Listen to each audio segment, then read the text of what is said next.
Shabbat Shalom. Aujourd'hui, on va faire une étude comparative. Je vais faire appel à vos sens intellectuels. Il n'y a pas le choix. Et on va voir peut-être ensemble quelque chose de très intéressant. Alors, on va parler de la rencontre entre Yaakov et Esav. C'est le sujet du début de la paracha qui se prépare déjà depuis la fin de la paracha précédente et qui est le sujet peut-être le plus central et le plus actuel. Et vous avez deux textes. Le premier texte, c'est celui qui est écrit en gros, mais je vais commencer par le texte que je vous ai mis en bas à gauche, le texte de la Torah. Je commence à partir du Pasuk Aleph. C'est le dernier mot de la première phrase. Vayisa Yaakov enav vayar veine Esav ba. Yaakov leva ses yeux et il vit. Qu'est-ce qu'il vit? Et voilà que Yaakov venait vers Imo arba meot ish, avec lui 400 hommes. Vayachatz et hayeladim malea ve'al Rachel ve'al shtei hashefarot, et il répartit les enfants entre leurs mères, Léa, Rachel et les deux autres. Vayasem et hashfachot ve'et yaldean rishona, en première ligne, il mit donc les enfants de Bila et de Léa, de Bila et de Silpa. Ve'et Léa ve'yaldea acharonim. Ensuite, derrière eux, il mit Léa avec ses enfants. Ve'et Rachel ve'et Yosef acharonim. Et Rachel avec son fils. Binyamin n'était pas encore né, encore en dernière ligne. C'est-à-dire, il y avait trois lignes devant Esav. Ve'u avar lifneem. Et Yaakov a contourné tout ce monde-là. Il est passé devant eux. Vaishtachu arza sheva pe'amim, il s'est prosterné 7 fois, ad gishto ad achiv, jusqu'à ce qu'il finisse par arriver chez son frère. Donc, Yaakov dépasse toute la famille et finalement, il rencontre en vis-à-vis son frère Esav. Vayarotz Esav likrato. Esav courut vers lui, donc Esav courut vers Yaakov, qui est venu à sa rencontre. Vayihabbekeu, il l'enlaça. Vayipol al tzavarav, et il tomba sur son cou. Vayishakeu, il embrassa. Vayivku, et ils pleurèrent ensemble. Yaakov et Esav. Traduction donc du texte de cette rencontre historique. On aime bien dire ça comme ça, historique, entre Yaakov et Esav, qui, dans ce qui nous est décrit là, c'est finalement mieux passé que prévu. Yaakov redoutait énormément cette rencontre avec Esav, parce qu'il savait que Esav lui tenait rang de ce qu'il avait reçu à sa place, c'est-à-dire la bénédiction de Yitzhak, et qui, quand on lui a annoncé qu'il venait avec 400 guerriers, ce n'était pas 400 personnes qui venaient avec des fleurs. Ah non? Non, pas du tout. Ils avaient autre chose dans la main que des fleurs, c'était des épées. Donc, a priori, quand quelqu'un vient à ta rencontre avec 400 guerriers, avec des épées dégainées, tu es en droit de penser qu'il ne t'amène pas des fleurs pour Shabbat. Et voilà que, tout d'un coup, au dernier moment, rebondissement de la situation, tout d'un coup, Yaakov voit son frère se précipiter vers lui, l'enlacer, tomber sur ses épaules et commencer à pleurer. Lui pleure et lui pleure, tout le monde pleure. Happy end, on peut faire un film extraordinaire. C'est la paix entre Yaakov et Esav. Tout est bien qui finit bien. Ok. Maintenant, on passe à Rashi, à droite. Maintenant, à la droite de ce texte de la Torah qui raconte, qui décrit la rencontre, on est à un Rashi. On a deux Rashi. On va lire ensemble les deux Rashi. Vayehabbekeu, il enlaça. Alors Rashi a un premier problème à résoudre. Pourquoi est-ce que Yaakov est venu avec 400 guerriers épée dégainée, et que tout d'un coup ça se termine par le fait qu'il enlace. Donc c'est ça. Dissuasion. Que Esav enlace Yaakov. Oui, c'est ça. C'est l'effet de dissuasion, simplement. Les dissuasions de qui? Il voulait dissuader Yaakov. De quoi? D'avoir des idées. D'avoir de mauvaises idées. Mauvaises idées. Ah oui, Yaakov, il arrive avec sa femme et ses enfants, peut-être qu'il a de mauvaises idées. Alors Esav a besoin de le dissuader d'avoir de mauvaises idées. Je pensais que c'était le contraire, moi. J'aurais osé penser que c'est peut-être le contraire. Et que, évidemment, Yaakov se trouve en face de quelqu'un qui vient habillé comme un militaire avec 400 guerriers, que c'est plutôt Yaakov qui est en droit d'avoir des craintes. La véritable question, c'est évidemment comment ça se termine. On est surpris du fait que finalement, il enlace. Chibouk. En général, le chibouk, ça se fait entre des gens qui s'apprécient, qui s'aiment. Ils ne se sont pas vus pendant 20 ans. Oui, mais je vous explique. Écoutez, si vous voulez rencontrer votre frère, que vous n'avez pas vu depuis 20 ans, vous ne amenez pas avec vous 400 guerriers épées dégainés. Il y a d'autres façons de rencontrer son frère. On peut l'inviter à boire un café. On peut évidemment le recevoir peut-être chez soi, lui préparer des beignets. On est très ému. On ne prépare pas avec soi 400 guerriers. Ça paraît quand même un peu surprenant que pour rencontrer son frère Esav, on lui annonce qu'il arrive avec 400 guerriers. Ces guerriers, ce n'étaient pas forcément des gens très sympathiques, parce que Esav ne se baladait pas dans le monde avec les gens les plus doux. Alors Rashi doit résoudre ce problème. Qu'est-ce qui s'est passé? Qu'est-ce qui a amené à ce volte-face? C'est comme ça qu'on dit, volte-face. Réponse de Rashi, je lis le texte de Rashi, Nitgalgalu rahamav, keshe ra'au mishtachave kol ishtachavaot alalu. Tout d'un coup, quand Esav a vu son frère se prosterner devant lui, combien de fois? 7 fois, une telle humilité l'a touché au cœur. Et Nidgalgalu Rahamav, il s'est tout d'un coup laissé tirer vers la bonté. Tout d'un coup, ça adoucit ce cœur qui se préparait à faire de mauvaises choses. Le fait que Yaakov ait manifesté envers son frère tellement de humilité, d'être près de soumission, de 7 fois se prosterner devant lui. Et ça va dire ça, et dire alors, on ne va pas tuer quelqu'un qui est en train de se prosterner devant soi. Ça ne marche pas. Dans les films qu'on va faire, ça ne sortira pas bien.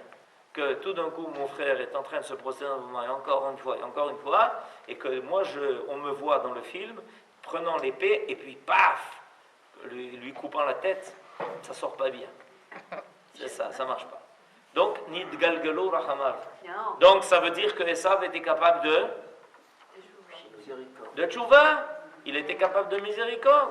C'est quand même arrivé, bien que jusqu'au dernier moment, Esav avait pas forcément de bonnes idées envers son frère, c'est quand même survenu. Esav, malgré tout, est un homme. Malgré tout, a un cœur. Il faut l'admettre, ça va. C'est vrai? Oui. Ensuite, attendez la suite. Ok? On continue.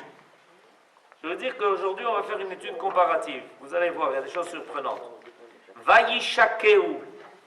Maintenant, Rashi commente le deuxième mot, Vayishakeu. Vayishakeu, il embrassa. Neshika. Il embrassa, Vaishakeu. Omer Rashi Nakud Alav. Ça veut dire quoi Nakud Alav? Ce que sur le mot de Vaishakeu, il y a des nekudot. Il y a des points. Ok? Oui, je sais. Vaishakeu, il y a sur le mot Vaishakeu des points. C'est-à-dire, quand le Sofer écrit le Sefer Torah, il a comme tradition de mettre sur le mot Vaishakeu, de mettre au-dessus des points. Regardez le texte qui vous est donné en bas à gauche. Est-ce que vous voyez les points? En bas à gauche. Oui, oui. L'avant-dernier mot. Est-ce que vous voyez les points? Oui. Vous ne les voyez pas? Ok, combien il y en a? 7. Non, 7. 7, Moi, j'en compte 6. 6. Comment vous comptez 7? 6. Ah non, mais on retourne à l'école. Combien? 6. Pourquoi? En bas, il y a Pourquoi? 6 lettres. Parce qu'il y a 6 lettres. Quand la cavote. Étant donné que dans le mot Vaïshakeu, il y a 6 lettres, alors, il y a 6 points. Sur chaque lettre, il y a un point. Qu'est-ce que signifient ces points? Si on a une tradition, vous savez que quand on écrit un Sefer Torah, on a des traditions extrêmement précises sur la façon d'écrire un Sefer Torah. Il y a des mots qu'on n'écrit pas entièrement. Le Sofer qui écrit un Sefer Torah a des traditions très précises. Or, il a reçu ici comme tradition de mettre 6 points sur 6 lettres. Ça veut dire quelque chose. Rashi nous le dit. Nakud alav. Nakud alav, ça veut dire qu'il y a des nekudot, ça veut dire qu'il y a des points sur les 6 lettres. Il y a 6 points sur 6 lettres. Ok? Pendant que je vous parlais, Yehuda me faisait remarquer que le même mot qui figure cette fois-ci, non pas en bas de la page, mais en haut de la page, n'a pas de points. Vous avez découvert ou pas? Oui. Regardez. C'est-à-dire que celui qui a imprimé ce chumash, pourquoi je vous ai dit qu'on allait faire une étude comparative. Celui qui a imprimé ce chumash, il a imprimé ce chumash sans faire apparaître sa tradition. Cette tradition, ça cause un problème grave, parce que celui qui dans ce chumash va lire le commentaire de Rashi ne comprend pas de quoi il parle. Ben oui, il ne comprend pas de quoi il parle. Rashi dit Nakud alav. Alors il dit Nakud alav, c'est sur le mot Vaïshakeu. Il cherche les points, il ne les trouve pas. Il faut s'habituer à mettre les points sur les lettres. Et là, il n'a pas mis. C'est pour ça que je vous ai amené un autre texte, qui est un texte plus précis, celui du Tanakh Koren, qui lui a fait apparaître cette tradition. Sans qu'on fasse apparaître cette tradition, on ne comprend pas Rashi. Alors ça, c'est la première remarque de comparaison de texte. Vous voyez que c'est très important de prendre des choses qui sont précises. Des fois, j'ai vu des gens qui font des tas de commentaires, seulement ils n'ont pas pris le soin de vérifier que ce qu'ils commentent est précis. Et alors, ces commentaires ne valent pas grand-chose. Là, sans voir les points que je vous ai amenés, tu ne comprends pas ce que Rashi va dire. Alors, une fois que je vous ai fait cette remarque, je fais une deuxième remarque, elle est importante. Nos sages ont pour tradition qu'à chaque fois que dans le texte de la Torah, ce n'est pas le seul endroit. Il y a d'autres endroits dans la Torah où il y a des points qui figurent sur les lettres. À chaque fois qu'il y a des points qui figurent sur des lettres, ça veut dire qu'il y a quelque chose qui est infirmé. Infirmé.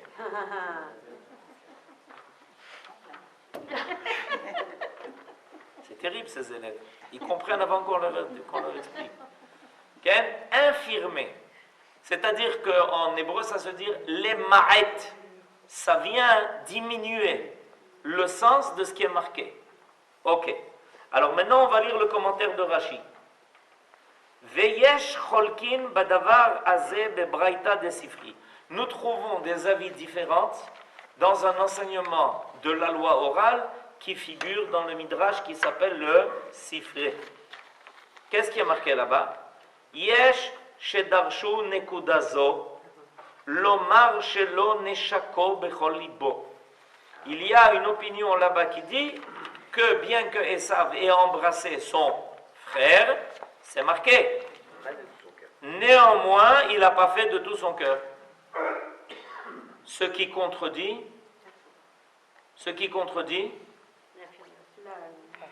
le Rashi précédent. Le Rashi précédent. Dans le Rashi précédent, il est marqué que son cœur s'est rempli de miséricorde quand il a vu son frère se prosterner devant lui cette fois. Alors on dit, ouais, extraordinaire. On est arrivé à l'idylle, à la fin du monde, tout est bien, qui finit bien. Là, tout d'un coup, Rashi dit, attends, j'ai un problème. Lequel? C'est que on a une tradition que le mot Vayishakeu doit être ponctué. Et ça vient diminuer le sens. Le sens, c'est qu'il a embrassé, et à cause de ces points, il n'a pas embrassé de tous ses cœurs. Alors des Rachid ici, il dit Rachid, oui, il y a deux opinions à ce niveau. Il y a une opinion qui dit que le cœur de Esav, effectivement, à ce moment-là, véritablement, sincèrement, a eu pitié de Yaakov, qui s'est prosterné devant Esav. Et il y a une opinion qui dit non. On continue dans Rashi. Amar Rabbi Shimon ben Yochai. Enseignait Rabbi Shimon ben Yochai. Halacha'i. Nous avons une halakha. C'est quoi une halakha? Une loi. Halakha, c'est la loi. C'est ça, ça s'appelle halakha. Ma halakha. Halakha yomit. Quelle est la loi qu'on apprend aujourd'hui? Halakha. Halacha'i. Donc, on va étudier ensemble quelle est la halakha. Beyadoua chez Esav sonné le Yaakov. Il est connu que Esav haït Yaakov. Et là, alors comment il a enlacé et comment il a embrassé? Si c'est la halakha, si c'est quelque chose qui est connu, que Esav haït Yaakov. Alors qu'est-ce qu'il a fait à ce moment-là? Et là, Shenichmeru rachamav beota sha'a uneshako bechol libo. Et néanmoins, bien qu'on ait cette halakha, que il ne l'a pas, en général, Esav ne porte pas dans son cœur son frère Yaakov, à ce moment-là, il l'a quand même embrassé de tout son cœur. Donc, on a ici deux opinions fondamentales. Une première opinion, c'est qu'étant donné que c'est ponctué sur le mot Neshako, il n'a pas pu transgresser la halakha Esav. Ah non, il ne peut pas transgresser la halakha. Dans la halakha, il est marqué que Esav haït Yaakov ne peut pas transgresser la halakha. Je rigole. Ça veut dire que, malgré tout, sa haine n'a pas laissé de place à une miséricorde totale. Et il n'a pas embrassé de tout son cœur. Il a embrassé, mais en se disant, attends-moi la prochaine fois. Cette fois-ci, c'est-à-dire, on s'en sort. Et la raison, on la sait. On sait la raison pour laquelle Esav, à ce moment-là, n'a pas sévi contre Yaakov. Vous savez la raison? Pourquoi? Moi, je dirais que Pourquoi? Il y a une raison. Laquelle? Parce que Yitzhak était vivant, Kol HaKavod. Parce que Yitzhak était vivant. C'est pour ça que Yaakov a voulu rencontrer Esav avant la mort de Yitzhak. Et Yaakov savait que tant que son père Yitzhak était vivant, Esav n'oserait pas le toucher. Donc il a embrassé, je ne peux pas sévir contre mon frère, mais celui qui sait ce qui se passe dans son cœur, c'est qu'à ce moment-là, il y a une rancœur, il lui tient rancœur, et il tient ça pour la prochaine fois. La prochaine fois, c'est quand? La prochaine fois, c'est à partir de la mort de Yitzhak, on revient à la halakha. À partir de la mort de Yitzhak, la halakha revient. Rabbi Shimon bar Yochai lui dit que à ce moment-là, ça revient au premier Rashi qu'on a étudié aujourd'hui, quand même, il a eu fondamentalement pitié de Yaakov, et à ce moment-là, Béhémet, il a embrassé de tout son cœur. À ce moment-là, parce que la halakha est quand même présente, c'est que Esav haït Yaakov. Moi, j'ai une question à vous poser, vous allez réfléchir entre-temps. C'est qu'est-ce que ça veut dire une halakha dans ce domaine? Je n'ai pas compris. Si on me dit, nous avons par tradition que Esav haït Yaakov, j'accepte. Qu'on me dise qu'il y a une halakha de ne pas allumer et éteindre l'électricité Shabbat, je comprends, c'est la halakha. Mais quel rapport entre la halakha et le fait que Esav haït Yaakov. C'est une halakha pour nous. Là, je comprends pas. Une halakha pour nous de le savoir. Opa. Florence dit que la halakha, c'est pas en ce qui concerne ce qui s'est passé à ce moment-là, c'est une halakha pour les générations à venir. Pour l'éternité. Pourquoi? Pourquoi c'est une halakha pour les générations à venir? Pourquoi est-ce qu'on a besoin d'une halakha? Qu'est-ce que vous dites, Estelle? Parce qu'ils vont prendre deux chemins complètement différents. Qui ça? Les générations de Esav et celle de Jacob. Ok, et alors? Et ben, Pourquoi j'ai besoin d'une halakha? Quel rapport avec la halakha?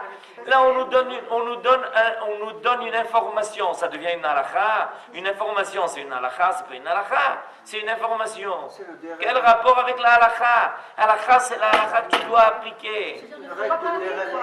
C'est sur les trucs. Une règle de Dereches qui dit quoi, Avram? Qui dit que, bon, dans une fratrie, Hein? il faut se respecter, il ne faut pas tenir compte. Halakha, Esav sonnait les Yaakov, c'est ça que ça veut dire. Pour toujours. Alors j'entends pas bien les mots, à mon avis j'entends pas très bien les mots. Halakha, Esav, Aï, Yaakov, ça veut dire qu'entre frères il faut se respecter. Non, c'est-à-dire. Ah, je comprends pas. Non, c'est-à-dire, par rapport à attendez, je vous explique. Le fait que Esav haït Jacob, Oui, je me fais l'avocat du diable, Oui. je pense que c'est normal dans ce cas-là. Il a usurpé une bénédiction Ah. fondamentale, oui. donc mais au fond de soi, il a quand même accepté de faire teshuva et de revenir un peu sur sa décision, donc il l'a embrassé. Ça s'appelle pas de la halakha. ça. Oui, mais c'est une règle de vie. Non, mais c'est pas une halakha. C'est pas une halakha. Si vous dites que Esav avait des bonnes raisons de haïr son frère Yaakov, se pose deux questions graves. Première question, s'il avait raison, alors pourquoi il s'est quand même comporté avec lui comme il s'est comporté? Et deuxième question grave, mais quel rapport avec la halakha? Ça veut De dire ne pas faire quoi? confiance à son ennemi. Quoi? De ne pas faire confiance à son ennemi. Ah, ça c'est le contraire alors. Ça veut dire que, attends, mon petit, attends-toi à ce que, pas seulement à ce moment-là, mais dans les générations à venir, quoi? Qu'est-ce qui se passe? Ben oui. On aura le même type de situation. Quoi? Qu'est-ce qui va se passer dans les générations à venir? On nous embrassera pour mieux nous Oh, Yofi! Que sache une chose, que ce qui s'est passé, que Esav a enlacé et embrassé Jacob, ça va revenir. Ça va se passer. C'est ce qui se passe aujourd'hui avec les nations. Attendez, ne commencez pas avec l'actualité maintenant. On s'embrasse, si vous commencez l'actualité, on est dans de beaux draps. Alors, je répète, c'est-à-dire qu'il faut savoir que c'est ce qui s'est passé entre là. Et ça, Nachmanide le écrit en toutes lettres. Sachez une chose, que tout ce que Yaakov a vécu dans sa vie, tout son peuple, toute sa descendance, finira par le revivre. Alors maintenant, tour de passe-passe, tournez votre page et dites-moi ce que vous pensez de ce qui est écrit dans une lecture comparative de ce que dit Kol Torah, commentaire du rabbin Munk sur la Torah. Page 344, 3 lignes avant la fin. Est-ce que vous avez trouvé? Je crois que j'ai donné la référence suffisamment claire. Yofi. Alors, je vais faire avec vous un exercice, comme on fait avec études de texte. Je me rappelle pendant des années, études de texte. Alors, on va faire un exercice. On va lire ensemble le commentaire du rabbin Munk et dites-moi, qu'est-ce que vous pensez de ce qui est écrit? Ok?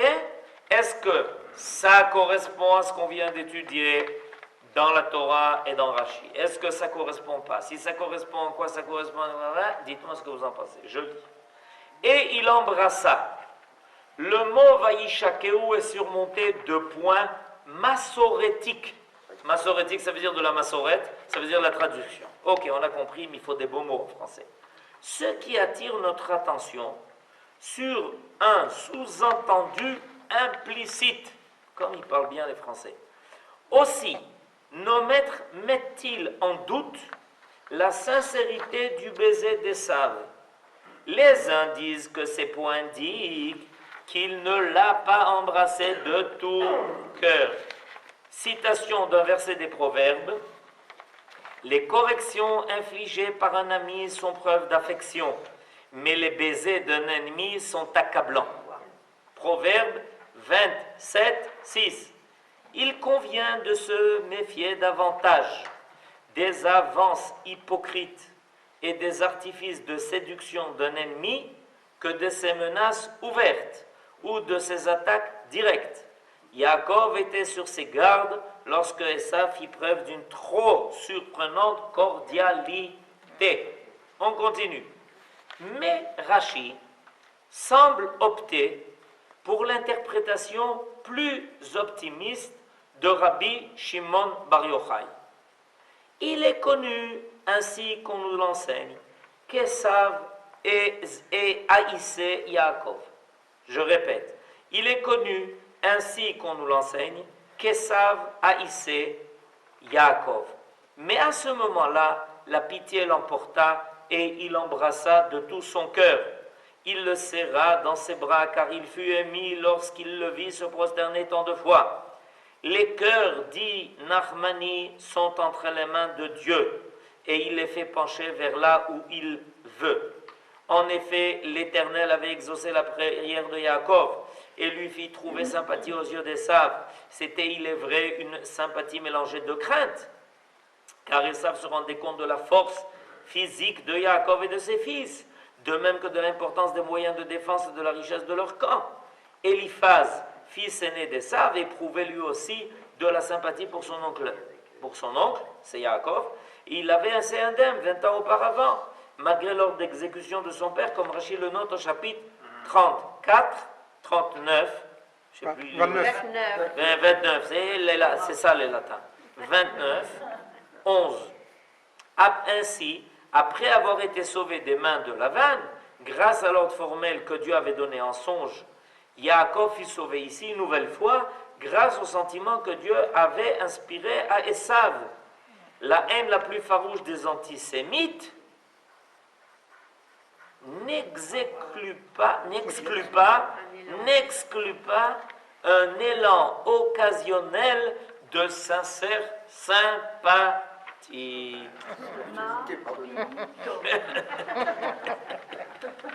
Mais Alors, même Dieu. qu'est-ce que vous avez à dire du commentaire Kol Torah du Rav Munk?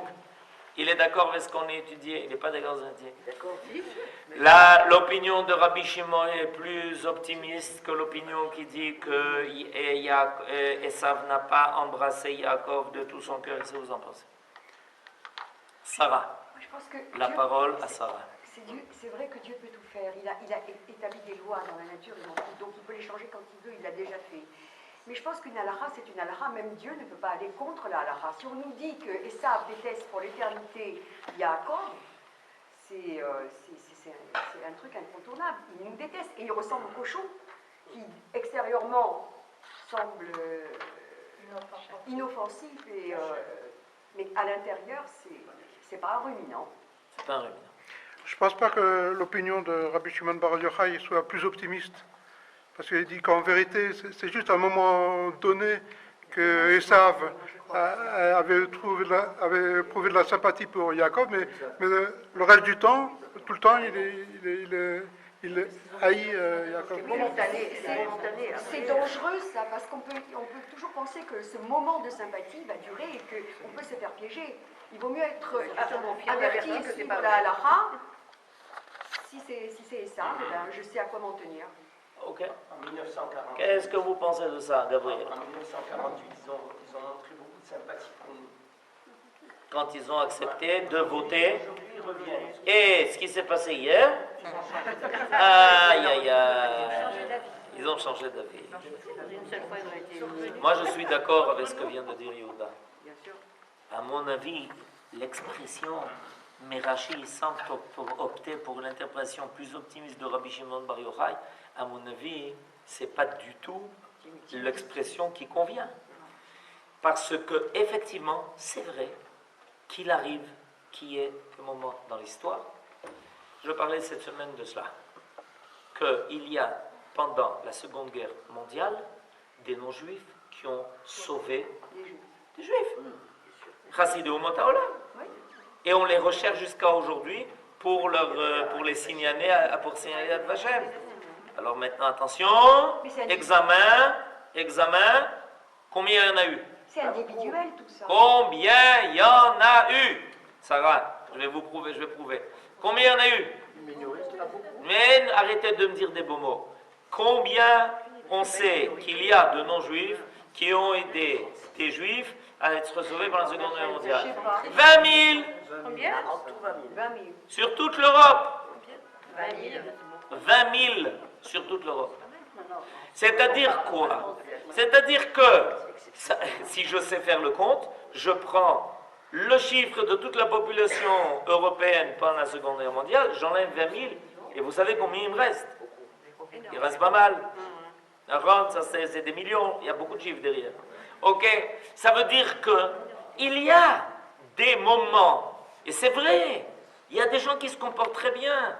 Il y a chez Esav des gens qui peuvent marquer une sympathie extraordinaire, qui peuvent se conduire de façon exemplaire, morale. Pourquoi? Parce qu'en réalité, au fond de l'âme humaine, il y a quelque chose de divin. Ça devrait être normal. Mais quand Rabbi Shimon ben Yochai vient nous parler de la halakha, il est important de savoir ce que veut dire la halakha. La halakha, ça veut dire que c'est une loi, pas seulement qui est marquée dans la Torah, mais elle est marquée dans le monde. Ça veut dire que ça correspond à l'essence des choses. Il y a des situations où effectivement, quelqu'un a pitié de toi. C'est arrivé. C'est arrivé à toutes les époques, il y a des gens qui ont eu pitié de juifs qui étaient en train de souffrir. C'est arrivé à toutes les époques. Il y a des gens normaux sur terre. C'est normal. Il y a même des témoignages qu'on peut recevoir de la maman de Elisha, non, Shulamit. Un jour, elle nous racontera l'histoire de sa maman. C'est intéressant à savoir. Mais vadaï qu'il y a des gens bien sur terre. C'est normal. C'est besséder. C'est pas ça qui doit nous surprendre. C'est-à-dire, vous savez, il y a quand même eu des gens bien. Mais moi, c'est ce que j'attends de voir. C'est ce qu'on est en droit de rencontrer dans le monde. Des gens bien. Des gens qui ne peuvent pas voir souffrir. Qui ne peuvent pas voir qu'on est en train de faire brûler 6 millions de personnes, y compris 1,5 million d'enfants. Il paraît que c'est pas 6. C'est 7. Okay. Les dernières enquêtes disent que c'est 7, c'est pas 6. Ok? Donc il faut bien comprendre, c'est normal. Mais quand Rabbi Shimon Bar Yochai vient et dit halakha, ça veut dire attention, ne te trompe pas. Il faut toujours s'attacher à l'essence des choses. Parce qu'il se passe à un moment donné dans l'histoire, c'est trompeur. Tu peux penser que tu vas commencer maintenant à définir ta conduite en fonction de ça. Ce qui définit la conduite, c'est la halakha. Ce n'est pas des choses qui arrivent à des moments précis, de façon sporadique. Je l'ai trouvé. Sporadique. Non, ce qui est kavua, ça c'est la halakha. Il y a la halakha, il y a des choses qui sortent de la halakha. Il y a des cas particuliers, mais il y a la halakha. Donc Rabbi Shimon Bar Yochai nous parle de la halakha. Donc ce qui est kavua, pas de ce qui est... Alors quand on rencontre effectivement un Esav qui se conduit comme il faut, vadaï, בסדר גמור, כל הכבוד, תודה רבה. מה פגשתי בן אדם, מה יש? למה לא? יכול להיות. Vous comprenez? Il y a un enseignement énorme là-dessus. Et ça c'est très important, parce que quand on ne dit pas le texte dedans, et comme je vous l'ai montré aujourd'hui, si on ne voit pas Vaïshakeo avec les points, on ne comprend pas ce que dit Rashi. Si on ne dit pas Rashi, on ne comprend pas ce que Rabbi Shimon Bar Yochai a venu dire. Et si on arrive à la fin et qu'on voit qu'on nous dit que Rabbi Shimon Bar Yochai est optimiste, on dit, vous voyez, même Rabbi Shimon Bar Yochai, il est optimiste, ne vous inquiétez pas. Mais c'est parce qu'il a dit Rabbi Shimon Bar Yochai. Il a dit au contraire que c'est la halakha. Shabbat shalom.